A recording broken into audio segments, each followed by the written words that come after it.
Hi guys आसतु आज आम बनवा मिक्स भेज करी इन देखुवा सब परिवा को काटी कुटी नहीं जावा काटी कुटी तापर आलू को छाणी नवा आलू पर माटी आलू को छाणी नवा भल भाव परिवा सब अलग अलग कर छाणीबे नहले तरकारी एते भल लगी न थाए। माटी आलू देखंतु कलर आसीगला माटी आलू को काढ़ी नवा माटी आलू पर आमे एथिरे दे दबा कोबी कोबी भल भाव छाणी ही गला परे कोबी को काढ़ी नवा कोबी परे आमे एठी दे दबा गाजर टिके छाणी ही गला परे सेइथरे ही आमे दे दबा कैप्सिकम अधिक समय नै न थाए गाजर सहित कैप्सिकम को भी काढ़ी नवा कैप्सिकम और गाजर काढ़ी नेला परे आमे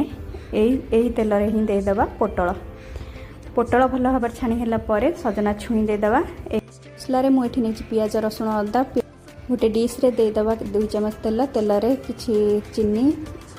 पर दे दबा तेजपत्र फुटण गोटा लंका फुटण टिके फुटी आसला परे पियाज दे दबा पियाज टिके जरी आसला परे एथरे दे दबा